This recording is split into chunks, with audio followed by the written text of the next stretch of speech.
ये आकाशवाणी रायपुर है।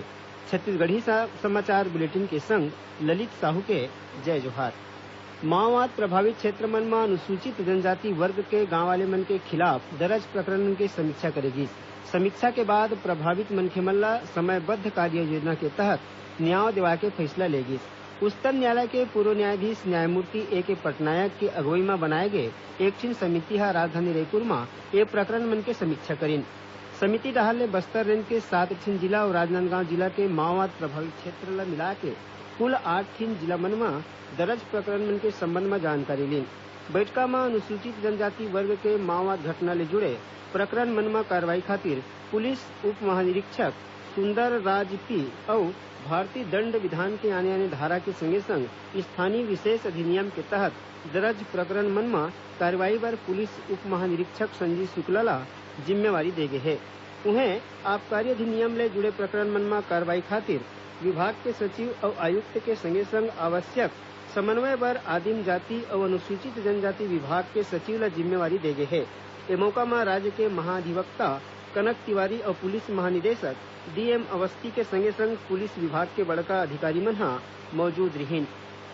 कांकेर जिला में सुरक्षा बल के टीम डहर ले एक झिन इनामी महिला माओवादी ला गिरफ्तार करेगी। पुलिस अधीक्षक कन्हैयालाल ध्रुव बताइन है कि आलपरस के जंगल में सुरक्षा बल और माओवादी मन के बीच हुए मुठभेड़ में 8 लाख रुपए के इनामी महिला माओवादी ला गिरफ्तार करेगी। ये माओवादी पर माओवादी गतिविधि में शामिल होए के आरोप है। उन्हें दंतेवाड़ा जिला में आज माओवादी मन सड़क बनाए के काम में लगे 4 ठिन गाड़ी मन में आगी लगा दी।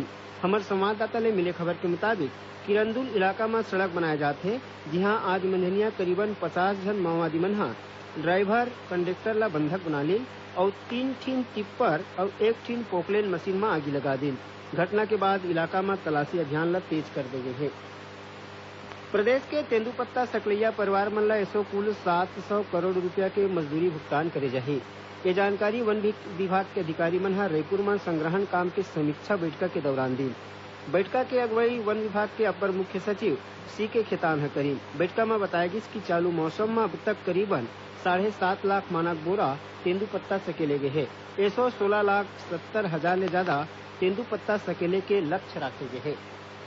राजधानी रायपुर के डीकेएस अस्पताल में नर्सिंग स्टाफ के संगे संग आने पद मन में भर्ती के नाव में करोड़ों रुपए के धोखाधड़ी करे के मामला आगुआ है।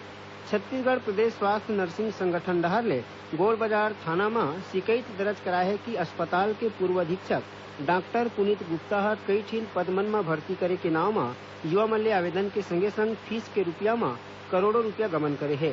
शिकायत के बाद पुलिस ये मामला के जांच खातिर सीएसपी नसर सिद्दीकी के अगुवाई में एक ठन कमेटी बनाए है। दुर्ग में एक ठिन यात्री बस के दुर्घटना होले 10 झिन यात्री मन घायल हो गए, जेमा ले 4 जन के हालत ला गंभीर बताए जाते। खबर के मुताबिक दुर्ग और धमधा रद्दा के बीच पाछू रधिया एक ठिन यात्री बस पेड़ टकरा गए, जेमा 10 झिन मनखे घायल हो गए। पुलिस और स्थानीय मनखे मन के मदद ले यात्री मन ला निकालेगी। घायल मनखे मन ला दुर्ग जिला अस्पताल में भर्ती कराए गए है। कोती जांजगीर चांपा जिला के मेहंदा भड़ेसर गांव के तीर एक ठिन ऑटो पलट गए। ये हादसा में ऑटो में बैठे 6 झिन लोगन मन घायल हो गए, जेमा ले 2 जन की हालत ला गंभीर बताए जाते। कृषि विशेषज्ञ मन कहे है कि रबी फसल के कटाई करे के बाद खेत मन में बांचे पैरा ला झंझलावय भलुक ओला जोत के भुइयां में दबा देवय। एखर ले खेत और ज्यादा उपजाऊ हो जही और वातावरण में प्रदूषण नहीं फैलय। कृषि विशेषज्ञ मन किसान मन ला धान और साग भाजी के फसल के उचित देखभाल करे बर घलो सलाह दे गए है। किसान मन ला ग्रीष्मकालीन फसल के सिंचाई दर बढ़ाए और सिंचाई के प्रबंधन करे बर कहे गए है। राज्य में राजनांदगांव और रायगढ़ समेत कई ठिन क्षेत्र मन में अब्बड़ लू चलत है। मौसम विभाग ले मिले खबर के मुताबिक अगले दिन में तापमान में और बढ़ोतरी हो सकत है। उन्हें राज्य के कोनो क्षेत्र मन में 30 ले 40 किलोमीटर प्रति घंटा के रफ्तार ले हवा चले के संभावना है।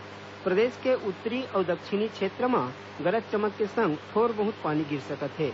राजधानी रायपुर में आज अधिकतम तापमान 43 डिग्री सेल्सियस दर्ज करेगी। एकरे संग छत्तीसगढ़ी समाचार बुलेटिन यही सिरावत है। हमार हिंदी समाचार बुलेटिन ला संझा 7:05 में सुन सकत हो। जय जोहार।